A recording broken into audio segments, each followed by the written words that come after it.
Oh, thank you. So, Coach, after all this build-up, what's the feeling getting your first win at home, Game 1? Well, yeah, obviously you're trying to win the game, and we got that done. So pleased with that. I do think the crowd was awesome and actually impacted the game. I look at us defensively, some of those stops, third down, fourth down, crowd noise, the energy into it. So really appreciate kind of everybody coming out and helping us there. You know, game ones, you're going to learn a lot about your team, and we've got a lot to work on. What I did learn and was pleased with is that there's a response in this group. We are going to play for 4 quarters. You win the game in the fourth quarter, and we were able to do that. But again, it's game 1. We got a lot to learn / now work to clean up. I look at us offensively. Obviously, some things that we want to do a whole lot better. First, taking care of the ball. I mean, we got 3 opportunities really in the red zone that we turn the thing over or don't get a fourth down conversion. That's, you know, we're feeling quite a bit different if that's 21 points. I want to say, too, I'll give some credit to FAU. I thought those guys played really hard. That defense contested, especially on the back end. The quarterback extended, played with great effort. He was a challenge back there. And so there was, you know, 2 teams playing really, really hard that we came out on top. Coach, again, I want to echo congratulations on your first win. Talk about managing expectations right now for the fan faithful, and also Aiden really kind of taking so much on himself. How do you manage that with the relationship you guys already have? We want to have some expectation in regards to, like, people are excited about it, that, you know, we got an opportunity to play well and win a bunch of games and all of that, and that's what we sign up to do. I think on Aiden's end, yeah, he wants to play better. Well, I think the other 10 guys on offense want to play better. We got to help the guy out. We were hit and miss there, whether we're missing a blocking scheme, route, and they challenge FAU. Those guys contested in the back end. Our run game's not where we wanted it to, and that's going to help a quarterback. So there's a lot that we can do to help him out, and I know he'll be back to work and looking to improve in week 2. 2 questions. Can you share your thoughts on going for it instead of kicking a short field goal to go up 9? And what were you told on the play where they turned it over on downs, but one was a roughing the passer, and you got 30 yards, but you kept the ball? What were you told there? Obviously, we'd love to have gotten that 4th, and I think it was about 1.5 yards. And some of that's going to be a little bit of mentality. You know, I preach it to the team that the difference between 73 points is huge, and so that opportunity arose. That was probably overly aggressive because you kick the field goal. If you make the thing, yeah, you're up 2 scores. So hindsight 2020 probably gone the other direction. On the kind of late, all of a sudden we got the ball. Finally got the explanation. After review, quarterback goes to slide where he gives himself up. He's then declared short of the line to gain. We hit him late. Well, it's a dead ball foul, so the line to gain has not been gained. So we hit him late. That's 15, and then all of a sudden we got some emotion, which I love our guys playing with emotion, but we got some emotion. There's another 15, so it's all after the play. So that's how it chalks off 30 yards, and we got the ball. Coach, I was going to ask you about the field goal, but Larry beat me to it. But you just brought up the 15-yard penalties. What do you account for the amount of personal foul penalties that you're taking? Too many, without question. Again, we want to play with some aggression, but we got to have some technique at the same time. So it's not just, it was a late hit. We got, horse collar here. We got to be smart around the sideline. We knew going into the game the quarterback was going to be athletic and aggressive, get out, but he likes to slide. We got to be aware when that's taking place. I will say that's not easy, because as you're going to go tackle a guy, it's really proper technique. You want to go low, you want to tackle low, and then all of a sudden he's coming down right in that slot. It's not easy, but we got to coach it better and get better at it.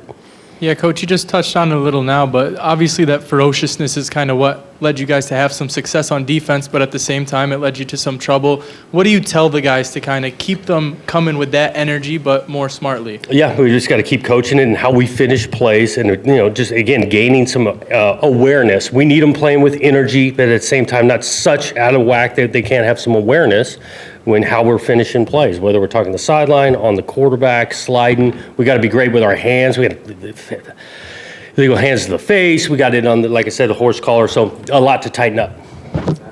Hey, Jonathan, I was wondering real quick, do you have an update on Dylan and Antonio? I'm sorry. I got a quick briefing. There's going to be further, take a look at them, so I don't have anything definite. As far as the red zone, I think you guys were the #1 red zone offense in the country last year, and then I think it was 1-4 tonight. I mean, is there anything you can attribute to that overall? Well, you turn the thing over. We got to run the ball better down there. I'll know that. On Aiden's interception on 3rd down, we hand the ball off twice. We get pretty much nothing. We've got to be able to run the ball and make the thing physical. That will help red zone offense. What do you say to Aiden on the first play? You know, it looked like you guys were going long, maybe trying to find some momentum, just get excitement going.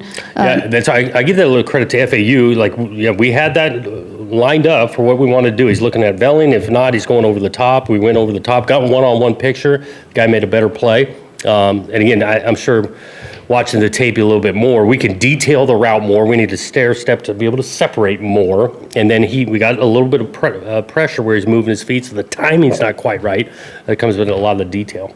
But in the moment, you know, I know you want to have that like next play and stacking play mentality, but what do you tell him just to kind of settle him down? I didn't really talk to him after that. Yeah, you know, he went out and, you know, first play, whatnot, he regrouped, and I didn't have a ton to say to him.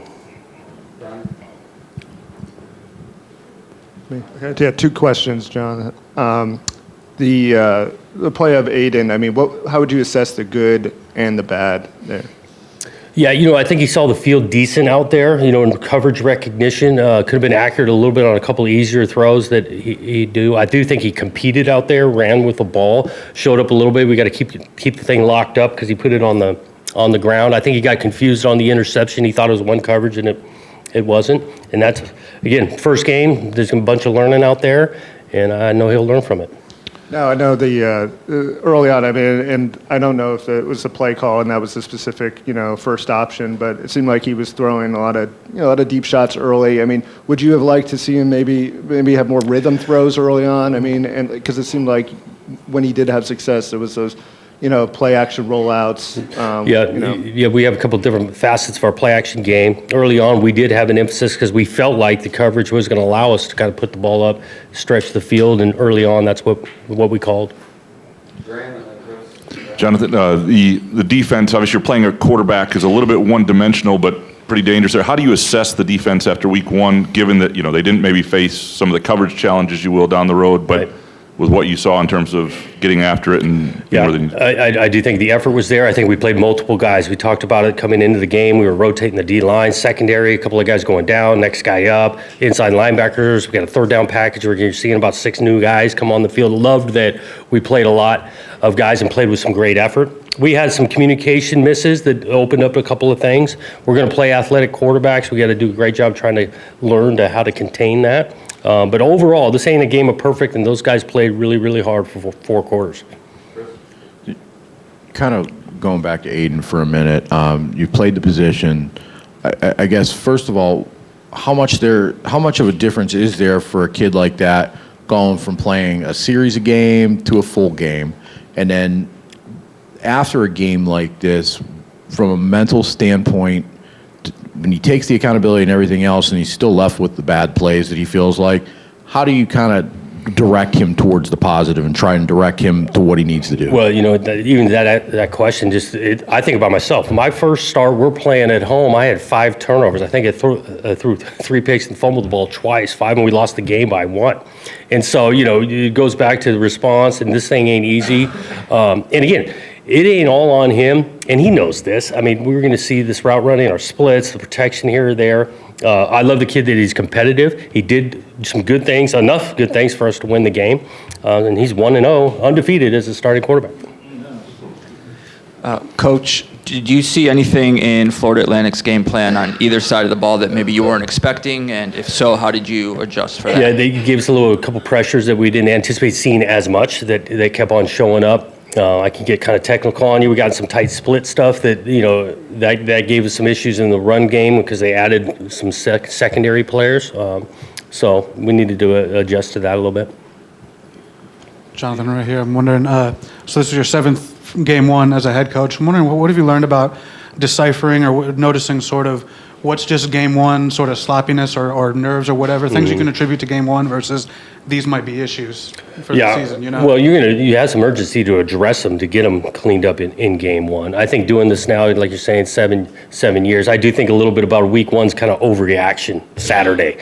You know, the first impression, right, this is the first time that team's out there. Well, then you begin to label, oh, they're good on this side, they're not good on this side, these guys can go to the playoffs, these guys are out. Like, it's overreaction Saturday. We go back to work. Like, we knew it was going to be perfect, there's going to be an approach, this was good, this wasn't, let's work on this Sunday, get ready for the next week, and that's what I believe in. Time for a couple more. Jack, Jim, and Jonathan, if someone had told you this afternoon you were going to have 12 penalties for 140, would you have believed it? And with that and the 3 turnovers, do you feel a little bit fortunate? Yeah, you feel, because again, I give FAU some credit. Those guys battled. They gave us some issues. We did not play clean, really on both phases. Offensively, left a bunch of points out there. And then the penalty side, too, it's really was a bunch of 15-yarders, too. We're not just talking about, like, offsides. So fortunate that way because there's a lot of sloppiness in those numbers. The pass rush, 7 sacks, might have been 8. The last one was an incompletion. Did you anticipate that type of impact from the pass rush? And I imagine that's a positive when you go Yeah, back it's and tough to look at it. anticipate when you get them 7 times. But the way the game was playing out and those guys kept on coming, I do think it helped us that our rotation, first quarter, second quarter, third quarter, allowed us to finish really well in the fourth because guys were fresh up front. Yeah, Talley coming off the bench and create some heat, and Bogle is the new rush end. Yep. Does that demonstrate not only that new position, but also that depth that you're talking about? Well, yeah, because you have multiple guys. Those 2 you mentioned, but, Anthony Jones is in there. Jalen Thompson did some good things. And then you got the interior guys rotating. Then all of a sudden, Jordan Hall's down at the line of scrimmage, not just playing. He played a decent amount of inside backer as well today. We've got multiple guys we feel confident to put in the game. Yeah, Jonathan, how much do you want to over here? How much do you want to emphasize the downfield game, and what's the key to getting that right timing-wise? Obviously, a lot of overthrows. Yeah, tonight. we want to be efficient, but in this game, you got to find ways to be explosive. Whether today our longest play I think was on counter under the center, reverse out and give the guy the ball. But if we can get the run game going, action pass off of it.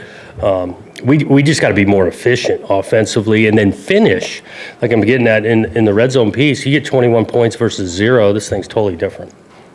Thanks, Coach. Appreciate it. Thanks. That'll be it for interviews. The field's open briefly.